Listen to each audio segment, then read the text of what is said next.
The rain hammered against the windows of Vale House like it was trying to break through. Lena stood in the marble foyer, water still dripping from her coat, watching the man descend the staircase with the precision of someone who had forgotten how to feel. Adrian Vale was nothing like she imagined. Younger than his reputation suggested, maybe 35, with dark eyes that looked through her rather than at her. His suit was perfect. His expression was empty. "Miss Carver." His voice was cold, clinical. "You understand the terms?" "3 months," she said quietly. "Then we discussed divorce." Paused at the bottom step, studying her face. "Your father told you what I need. A wife for appearances. Stability for your board." She met his gaze. "I understand transactions, Mr. Vale." Something flickered in his eyes, too quick to name. "Good, then. We won't pretend this is anything else." He turned toward the corridor, expecting her to follow.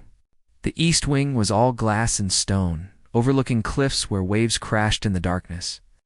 Her room was beautiful in its emptiness, like a museum exhibit of a life never lived. "Breakfast is at 7, he said from the doorway. "I leave for the city by 8. You'll have the house to yourself. And at night." He stopped. "I work late. You won't see much of me. Is that what you want? To not see me?" Adrian turned slowly, his jaw tight. "What I want doesn't matter anymore. What matters is that you're here, and my board believes we're a real couple. Can you do that, Miss Carver?" Lena dropped her coat on the chair, suddenly exhausted. "I signed the contract, didn't I?" People sign things they don't mean all the time. "Then why did you choose me?" The question came out sharper than she intended. "You could have had anyone. Someone who actually wanted this." For the first time, his mask cracked. Just slightly. "I chose you because your file said you stopped believing in fairy tales. I thought that made you safe." Safe from what? From expecting me to be human? The words hung between them like smoke. Lena felt something twist in her chest. Recognition, maybe. Or just the weight of 2 damaged people standing in an empty room, pretending not to see each other's scars. "I'll play my part," she said finally. "But don't mistake my silence for agreement. And don't think I came here hoping you'd save me." Adrian's expression hardened. "Good, because I buried the last person I tried to save." He left without another word, the door clicking shut with surgical precision. Lena stood alone in the glass room, watching her reflection fragment across the dark windows. Outside, lightning split the sky. She pressed her palm against the cold glass and whispered to no one, "What have I done?" In his study 3 floors above, Adrian poured himself a drink he wouldn't finish and stared at the wedding photo on his desk, the one he kept face down. His phone buzzed.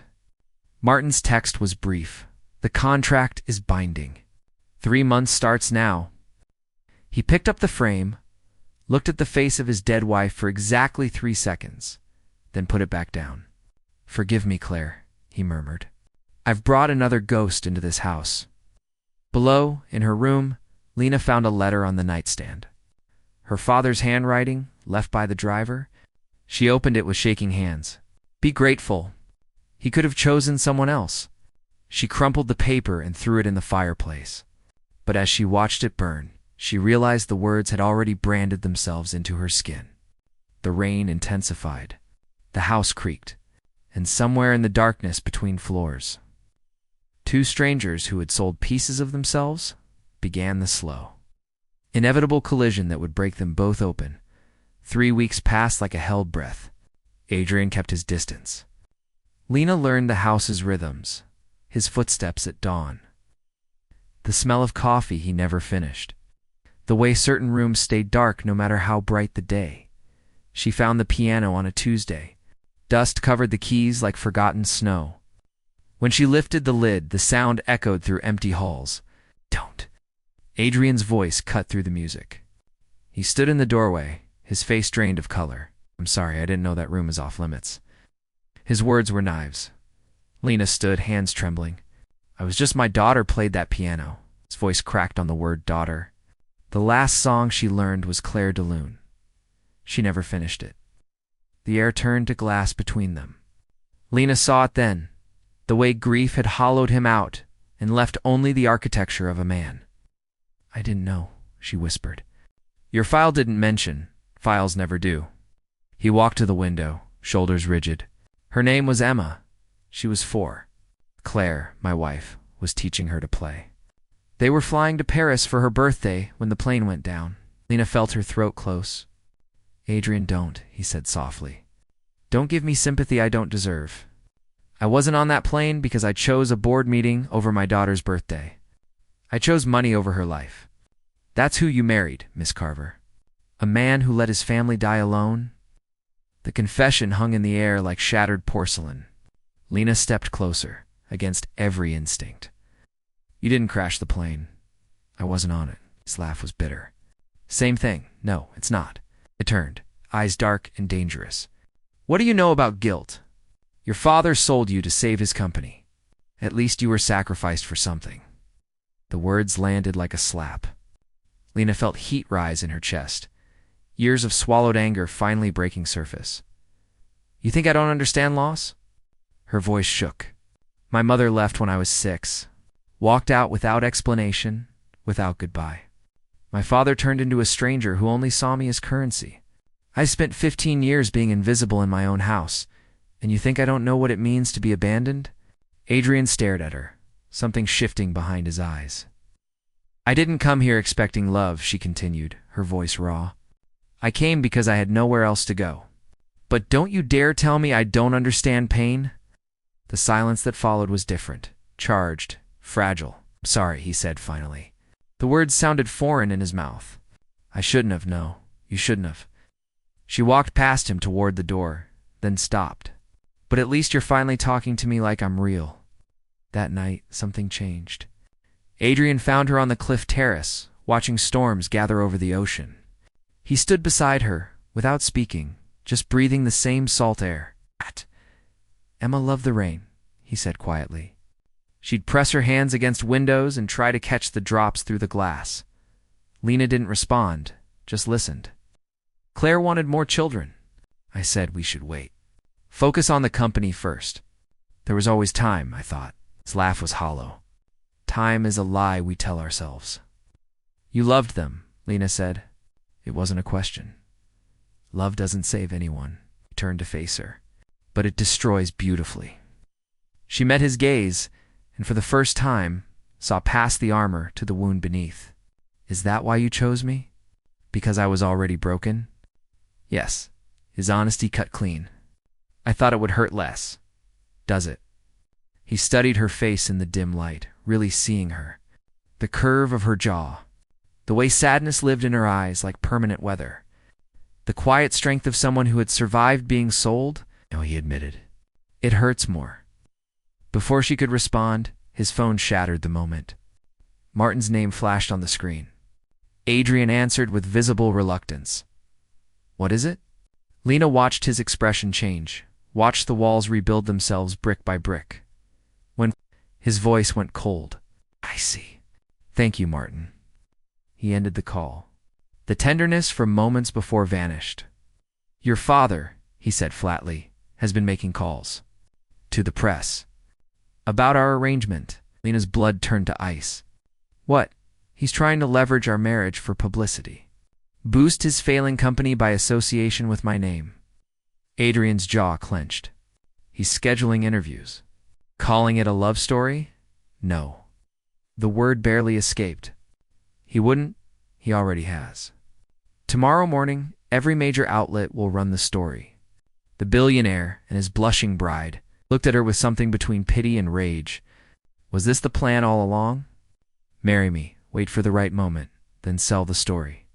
I had nothing to do with this, didn't you? His voice dropped to something dangerous. You signed the same contract he did. Maybe playing the victim was just good strategy. The accusation split her open. You actually believe that? I don't know what to believe. He stepped back, distance reforming between them. But I know this. Trust is expensive, and I can't afford to pay it twice. He walked away, leaving her alone with the storm. Lena stood there, shaking with rage and something deeper. Below the cliffs, waves destroyed themselves against rocks, over and over. Never learning, she pulled out her phone with trembling hands and dialed her father's number. He answered on the first ring. Lena, good. I was hoping. How could you? Her voice broke. How could you sell me twice? I'm saving the family name. You should be grateful. Grateful? She laughed, the sound sharp enough to cut. You've destroyed the only thing I had left. The only chance at something real. Real? His tone turned mocking. You actually thought he cared about you? Wake up, Lena. Men like Adrian Vale don't fall in love with girls like you. You're a contract. Nothing more. She hung up, threw the phone into the ocean, watched it disappear into darkness. When she turned back to the house, Adrian was watching from his study window. Their eyes met across the distance. Neither of them moved. The storm broke overhead, and with it, whatever fragile thing had begun growing between them. The headlines hit before sunrise. Lena saw them on every screen in the house. Billionaire's secret wedding. Adrian Vale finds love again. Carver heiress captures the untouchable heart. Her father's quotes made her sick. They fell in love the moment they met. Adrian saw in Lena what I've always known, a remarkable woman. Lies, all of it. Packaged and sold like everything else in her life, Adrian didn't come down for breakfast or lunch. By evening, the silence in the house felt like a living thing, pressing against her ribs. She found him in his study at midnight, surrounded by contracts and empty glasses. You need to eat something, she said from the doorway. I need you to leave. He didn't look up. Adrian, that's not my name to you anymore. His voice was controlled violence. Mr. Vale, that's what the contract says. Lena stepped inside despite the warning. I didn't know he was going to do this. Everyone says that. He finally looked at her, eyes bloodshot. Right before they do it again. I threw my phone in the ocean. I haven't spoken to him since. Dramatic, but meaningless. He poured another drink. The damage is done. My board is thrilled. Stock prices are up. Your father's company is suddenly relevant again. Congratulations, Miss Carver. You've successfully completed your mission. There was no mission. Then why does it feel like I've been played? He stood, moving toward her with dangerous precision. Why does it feel like every moment we shared on that terrace was just you setting the stage? Because you want it to be. Her voice shook, but held. Because believing I betrayed you is easier than admitting you felt something real. The words landed between them like a grenade. Adrian's expression cracked, just for a second before reforming into stone. I don't feel anything, he said. Not anymore. Liar. He was in front of her in 2 steps, close enough that she could smell whiskey and exhaustion. What do you want from me? Confession. Fine. For 3 weeks, I forgot to hate myself. I looked at you and saw something other than Claire's ghost. Is that what you wanted to hear? Yes, her breath caught. Because I looked at you and saw someone other than my father. The admission hung between them, raw and bleeding. Adrian's hand came up, almost touching her face, then fell. This was a mistake, he whispered. All of it. Then why did you choose me? Because I thought you couldn't hurt me. His laugh was broken. I thought you were too damaged to care. I am damaged. Lena stepped closer, closing the space between them. But I'm not dead. And neither are you, no matter how much you want to be. You don't know what you're talking about, don't I? Her hand pressed against his chest, feeling his heart hammer beneath expensive fabric. You hide in this glass tomb, pretending you don't exist. You blame yourself for a plane crash you couldn't stop. You think suffering is loyalty to the dead? But it's not, Adrian. It's just cowardice. He grabbed her wrist, not hard, but firm. Careful, why? What are you going to do? Push me away? You already have. She pulled free. But here's what you can't escape. I see you. Not the billionaire. Not the widower. Not the ghost. I see the man who still loves music but won't touch the piano. Who watches storms like he's waiting for them to take him too. Who chose me because he recognized the same emptiness. Stop. The word came out strangled. You want me to stop seeing you? Then divorce me. Right now. Sign the papers and let me disappear. Silence crashed over them. Adrian's breathing was ragged, his control fracturing. I can't, he finally said. Why not? Because, he closed his eyes. Because somewhere in these 3 weeks, you became the only real thing in my life, and I don't know what to do with that. The confession broke something open between them. Lena felt tears burn her throat. My father didn't tell me he was going to the press, she said quietly. But I'm not surprised he did. He's been selling pieces of me my whole life. This was just another transaction. She met Adrian's gaze. But what happened between us on that terrace, that wasn't for him? That was real. Adrian looked at her like she was both salvation and destruction. If I believe you, if I let myself trust you, what happens when it ends? What happens when you realize I'm exactly as broken as everyone says? Then we'll be broken together. The space between them evaporated. His hand cupped her face, thumb tracing her cheekbone, like he was memorizing evidence that she existed. This is dangerous, he murmured. I know. I will ruin you. I'm already ruined, Lena. Name in his mouth sounded like prayer and apology. If we do this, if we cross this line, then we cross it knowing exactly who we are. She leaned into his touch. 2 people who were sold and survived it. He kissed her then, and it was nothing like the movies. It was desperate and angry and tasted like salt and whiskey and years of swallowed grief. His hands tangled in her hair. Her fingers gripped his shirt. They collided like storms, all thunder and no shelter. When they broke apart, both breathing hard, the study felt different. Smaller, more dangerous. This changes everything, Adrian said. I know, your father will use this. Let him. Lena's voice was steel. I'm done being his leverage. Adrian studied her face in the dim light, seeing something that terrified and compelled him. What are you saying? I'm saying I want to stay. Not for the contract. Not for my father. For this, she gestured between them. Whatever this is.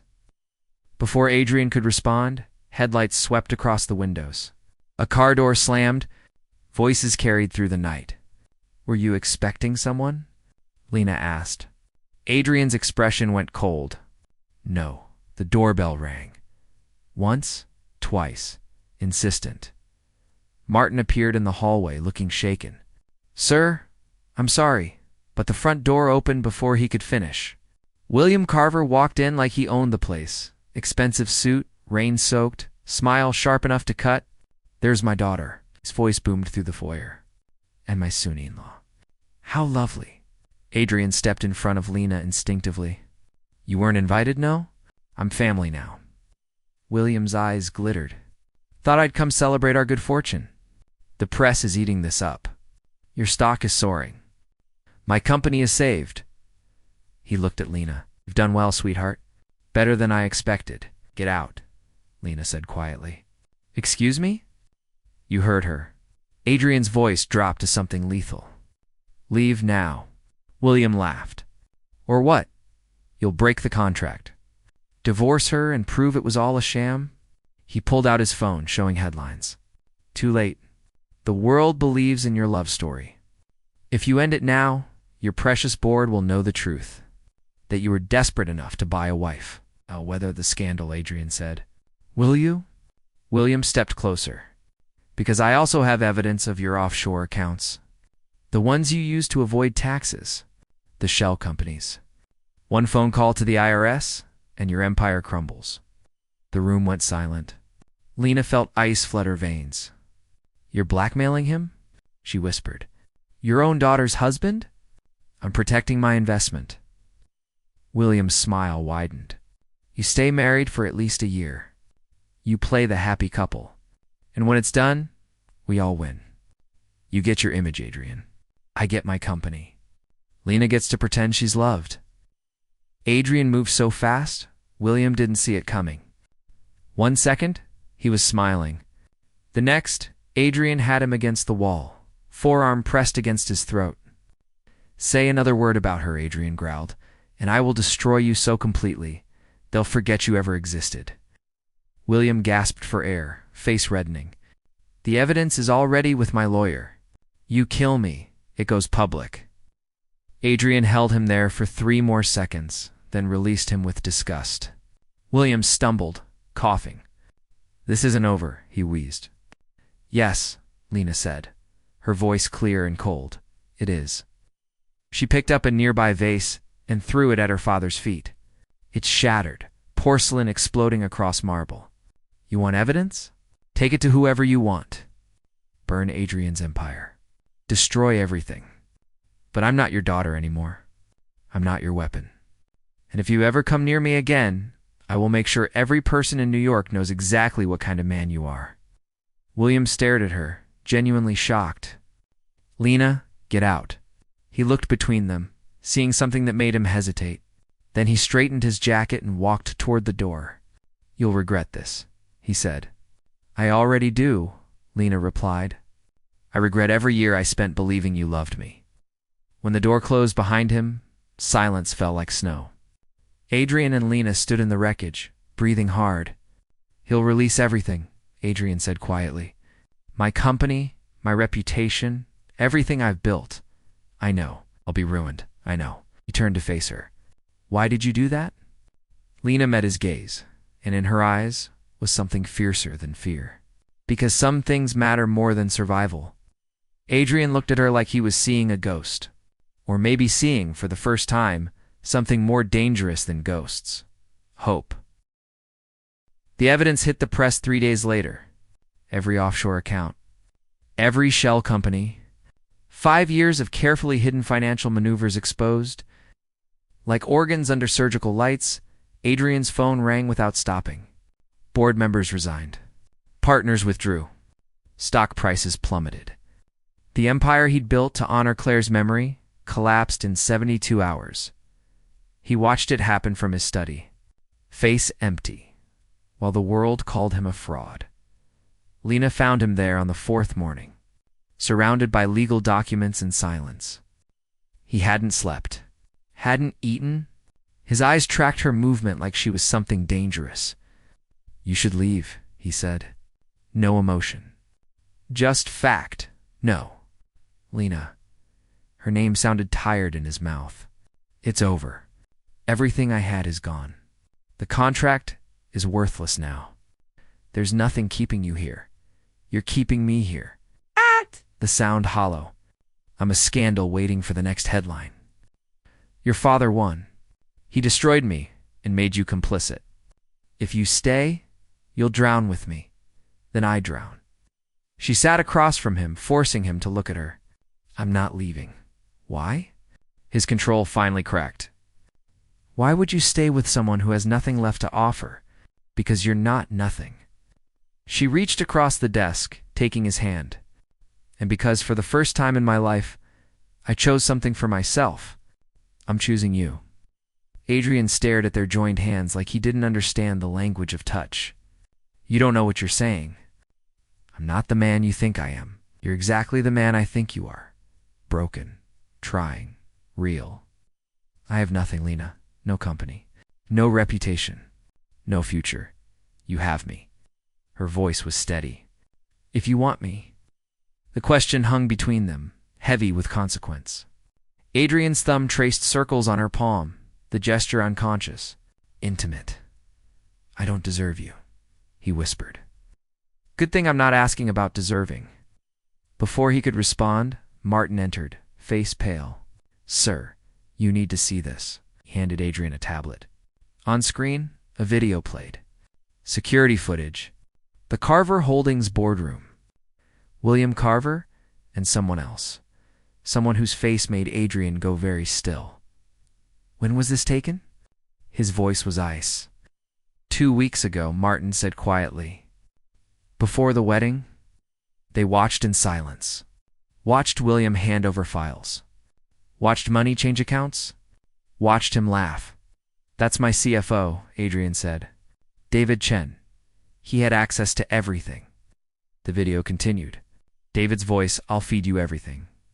Tax documents. Offshore accounts. Shell companies. But you deliver on your end. My name stays out of it. And I get 50% of Carver Holdings when this is over. William's response. Done. Adrian Vale will be too busy burning to notice who lit the match. The screen went black. Lena felt sick. My father planned this from the beginning. Not just him. Adrian's jaw clenched. David has been with me for 8 years. Since before Claire died, I trusted him with everything. He betrayed you. They both did. He looked at her. Your father used you as bait, got me to sign the contract, brought you close enough to make it believable, then activated his inside man. I was so focused on protecting myself from you, I never saw the real knife. Adrian, Lena's voice shook. I swear I didn't know. I know. He squeezed her hand. You would have warned me. You're many things, Lena Carver, but you're not a liar. What do we do? Adrian was silent for a long moment, studying the frozen frame of William's satisfied smile. Then something changed in his expression. Something dangerous. We finished what they started. 6 hours later, Lena stood in the ballroom of the Plaza Hotel, wearing a dress she couldn't afford anymore, watching New York's elite pretend they hadn't just watched her husband's empire burn. Adrian appeared beside her, impeccable in a suit that cost more than most people's cars, looking like a man who hadn't just lost everything. You ready? He asked quietly. No. She took his hand. But I'm here. That's all I need. They walked into the charity gala together, cameras flashing, whispers following like smoke. William Carver stood near the bar, triumph written across his face. David Chen beside him, already spending money that wasn't his yet. Adrian, William's voice carried across the room. Brave of you to show up. Or foolish. Adrian smiled. It wasn't kind. I learned from the best. He raised his glass. The room quieted. I want to thank everyone for coming tonight, and I want to thank my father-in-law, William Carver, for teaching me something valuable. He looked directly at William. That family will betray you faster than strangers. That loyalty is just another commodity to trade, and that sometimes the person you trust most is the one holding the knife. Murmurs rippled through the crowd. William's smile faltered. See, Adrian continued, when your company is crumbling, when your reputation is destroyed, you'll learn who your real allies are. And you learn something else. Desperation makes people sloppy. He nodded to Martin, who pulled up a screen. New footage played? William and David, this time in a parking garage, counting money. Federal tax documents spread across a car hood. Illegal offshore transfers displayed in high definition. William's face drained of color. Turns out, Adrian said softly, I'm not the only one with hidden accounts. Except mine were legal gray areas. Yours, William, are felonies. Tax evasion, wire fraud, conspiracy. David was kind enough to record everything. Leverage, he called it. Just in case you decided to cut him out later, you can't prove I already did. FBI got the full package this morning. Along with evidence that you've been embezzling from your own company for 3 years, that's why it was failing, wasn't it? You bled it dry, then tried to sell your daughter to hide the crime. The room erupted in whispers. William looked around, trapped. You destroyed me, he said, voice shaking. No, Adrian stepped closer. You destroyed yourself. I just made sure everyone could see. Security appeared at William's side. David Chen was already being escorted out, protesting. William looked at Lena, really looked at her, and for the first time she saw fear in his eyes. Lena, tell them. Tell them I'm your father. You stopped being my father the day you sold me. Her voice was clear. You're just the man who taught me that survival means cutting away the rot. William was led away, still protesting. The room watched in stunned silence. Adrian turned to address the crowd. I'm resigning from Vale Industries effective immediately. The board will appoint new leadership. My assets will be liquidated to cover any legal issues. And my marriage, he looked at Lena, is no longer anyone's business but ours. They walked out together, leaving the gala in chaos. Outside, rain had started again. Soft this time, almost gentle. We have nothing now, Lena said. No company. No money. No plan. I know. Adrian pulled her close. Terrifying, isn't it? Yes. Good. He kissed her forehead. Maybe that means we're finally free. A car waited at the curb. Not the black sedan with the driver. Just a rental. Regular. Anonymous. Where are we going? She asked. I don't know. Adrian opened the door for her. Where do you want to go? Lena looked back at the hotel, at the life she'd been sold into, at the wreckage of everything they'd lost. Then she looked at the man beside her, really looked at him, and saw not a billionaire or a widower or a contract, just Adrian. Damaged. Free. Hers. Anywhere, she said. As long as it's away from here. They drove into the night, leaving behind the city that had tried to sell them both. In the distance, sirens wailed. News vans raced toward the hotel. The scandal would consume headlines for weeks. But in the car, rain drumming on the roof, hands intertwined, they were already gone. Adrian pulled over at a rest stop an hour outside the city. The lights were harsh fluorescent. The coffee would be terrible, but it was real. Ordinary. Theirs. I need to tell you something, he said. Lena turned to face him. What? The life insurance from Claire and Emma? The one thing your father couldn't touch? It's not much anymore. Maybe enough for a year if we're careful. But, he took her hand. I want to use it to start over. Not the company. Not the empire. Something small. Something real? What are you saying? I'm saying I want a life with you. Not because of a contract. Not because we're trapped. Because somewhere in this disaster you became the thing I was most afraid to want. He cupped her face. A future. Tears burned Lena's eyes. Adrian, I don't need money. I don't need an empire. I just need me, he finished. I know, that's what terrifies me. Because what if I'm not enough? You already are. They sat in the parking lot of a rest stop, surrounded by ordinary people living ordinary lives, and felt something click into place. Not healing. Not yet. But the beginning of it. I need to ask you something, Adrian said. And I need you to be honest. Always. When did you start falling for me? Lena thought about it. Really thought. The terrace. When you told me about Emma. When you let me see the wound. I fell on the stairs. His confession was quiet. The first night, when you looked at me like I was already a ghost, like you understood. We're broken, she said, completely. But maybe. She leaned her forehead against his. Maybe broken people fit together better. Maybe the cracks line up. Adrian kissed her then, and it felt like beginning instead of ending. When they finally pulled back, both smiling despite everything, he started the car again. Where to? He asked. Lena looked at the road ahead, dark and uncertain, and theirs. I don't know. But drive until we find something that feels like home. They merged back onto the highway. Two people who had been bought and sold and broken. Now choosing each other with clear eyes and empty pockets and hearts that were learning slowly. To beat again, they found the house 6 months later in a town, whose name didn't matter. Small, weathered, overlooking water that wasn't an ocean but moved like one. The porch sagged slightly. The paint was peeling. It was nothing like Vale House. It was perfect. Adrian stood in the empty living room, hands in his pockets, looking lost. We can afford it, Lena said. Barely. But it's ours if you want it. What do I know about fixing houses? What did you know about being happy? She touched his arm. We'll learn.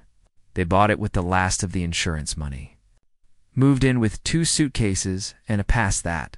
Followed them like shadows. The town didn't know them as Scandal or Billionaire or Sold Daughter. They were just Adrian and Lena, a quiet couple in the house by the water who paid in cash and kept to themselves. Adrian found work at a local architecture firm. Nothing glamorous. He drew plans for decks and additions and learned the pleasure of creating things that wouldn't make headlines. Lena took a job at the library, shelving books and discovering stories she'd never had time to read. At night, they sat on the crooked porch and watched storms roll in. Do you miss it? Lena asked one evening. The empire.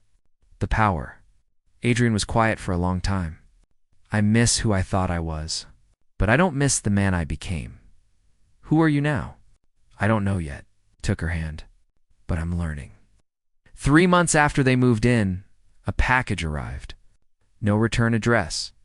Inside, a photo of Claire and Emma, the one Adrian had kept face down on his desk. With it, a note in Martin's handwriting. Thought you might want this. The house sold. The lawyers settled everything. You're free, both of you. Adrian stared at the photo for a long time. Lena sat beside him, not speaking, just present. She would have liked you, he said finally. Claire. She always said I needed someone who wouldn't let me hide. Tell me about her? Really tell me. So he did. For the first time since the crash, he talked about his wife without choking on guilt. About how she laughed, how she burned toast, how she'd loved the rain as much as Emma, how she would have hated what he'd become after her death. She'd want you to be happy, Lena said quietly. I know. Adrian touched the photo gently. That's what hurts most. Knowing she'd forgive me when I can't forgive myself. Then learn. Lena's voice was fierce. Learn to forgive. Learn to live. They're gone, Adrian. But you're here. We're here. It feels like betrayal. No. She turned his face toward her. Betrayal was dying with them. Living is how you honor them. He kissed her then, salt on both their faces, mourning and love twisted together. Later, they hung the photo on the mantel. Not hidden, not worshipped. Just there, part of the house, part of their story. The seasons changed. Lena planted a garden that mostly died. Adrian learned to cook food that was occasionally edible. They fought about paint colors and money and the future. They made love on floors they couldn't afford to carpet. They became people their old selves wouldn't recognize. One morning, Lena woke to find Adrian at the kitchen table, paper spread before him. What's this? She asked. Loan applications. I want to start a small firm. Just me and maybe 2 employees. Sustainable architecture. Houses for people who need them, not billionaires who collect them. He looked up. It won't make us rich. I don't need rich, I know, but I need to build again. Just smaller, more honest. Lena sat beside him. Then build. The firm launched from their dining room. 3 clients the first month, 10 the second. Small projects. Good work. Adrian came home tired, but lighter. As if creating something without empire behind it had returned a piece of himself he'd thought dead. Lena started writing. Not for publication. Just stories about broken people finding each other. Therapy, her librarian boss called it. Truth, Lena called it. On their 1-year anniversary of leaving New York, they drove to the beach 2 hours south. The water was cold. The sand was gray. They walked until their feet ached. I need to tell you something, Adrian said. Lena stopped. Should I be worried? Maybe. He pulled a small box from his pocket. Inside, a ring. Simple. Silver. Nothing like the diamond contract that had bound them before. I know we're already married, he said. Legally. But that wasn't real. This is... He knelt in the sand. Lena Carver, will you marry me again? Not for a contract. Not for anyone else. Just for us. She pulled him up. Kissed him. Said yes against his mouth. They remarried in the town courthouse 3 weeks later. Martin was the only witness, flying in without asking permission. The ceremony took 7 minutes. The judge pronounced them married for the 2nd time. And Adrian kissed his wife like she was the only real thing in a world of beautiful lies. At the reception, which was just the 3 of them at the local diner, Martin raised his coffee cup. 2 new beginnings, he said. To surviving the old endings, Adrian added. To choosing each other, Lena finished. They drank terrible coffee and ate pie, and laughed at how far they'd fallen and how good the ground felt. 2 years after leaving New York, Lena found Adrian on the porch at dawn, staring at the water. Can't sleep? She asked. Thinking about. He was quiet for a moment. I spent 5 years punishing myself for not dying with them. And then another year trying to build something that would make their deaths mean something. But I was building monuments to guilt, not love. And now? Now I think love isn't monuments. It's this. He gestured to the sagging porch, the peeling paint, the life they'd scraped together. It's waking up next to you. It's learning to laugh again. It's small and imperfect and real. Lena curled against him. Emma would have loved this house. She would have. Adrian's voice was steady. She would have painted the walls terrible colors and caught rain in buckets and driven us crazy. He paused. I think about her every day. Her and Claire. But it doesn't feel like drowning anymore. It feels like remembering. That's healing, Lena said. Is it? I think so. She took his hand. I think healing is just learning to carry the weight better. They sat in silence as sunrise turned the water gold. In the distance, a storm was gathering, but it was still hours away. I never thanked you, Adrian said. For what? For staying. When you could have run, when any sane person would have left. I stayed, because you were the first person who looked at me and saw someone worth saving. You saved yourself. No, she met his eyes. We saved each other. 5 years after the scandal, a reporter found them, young, hungry for the story everyone had forgotten. Is it true? She asked Adrian. That you lost everything? Adrian looked at Lena, who was painting the porch railing, a color they'd argued about for weeks, at the garden that had finally started growing, at the life they'd built from wreckage. Yes, he said. I lost everything I thought mattered. Do you regret it? He thought about the empire, the reputation, the man he'd been, hollow and haunting himself. No, he said finally. I don't regret losing things that were killing me. The reporter left unsatisfied. There was no scandal in happiness. No story in two people who had chosen ordinary over extraordinary and found it was enough. That night, Lena found a box in the closet. Old newspapers, headlines from the collapse, photos of the gala, the contract with both their signatures. Should we burn it? She asked. Adrian considered. No, keep it. Remind us where we came from. You mean remind us how we survived? I mean remind us that sometimes the worst thing that happens to you is the thing that saves you. He pulled her close. I was bought. You were sold. And somehow, we ended up here, free. 10 years after signing the contract, they stood on their porch watching their daughter chase fireflies. Her name was Emma Claire. She had Lena's eyes and Adrian's stubborn chin, and a laugh that could shatter ghosts. Tell me the story again, she demanded, breathless and grass-stained. Which one? Lena asked. The one about how you met Daddy? Adrian and Lena exchanged glances. Once upon a time, Adrian began. There was a woman who was too brave for her own good, and a man who had forgotten how to live. That's not how fairy tales start, Emma protested. This isn't a fairy tale, Lena said gently. It's better. It's true. They told her the story edited for a child's ears. About contracts and storms and choosing each other when the world said run. About broken people who learned to be whole, not by fixing themselves, but by accepting their cracks. Emma listened, wide-eyed. And then you lived happily ever after? Adrian looked at Lena, at the house they'd built from nothing, at the life that had grown from catastrophe. Not happily ever after, he said. Just happily.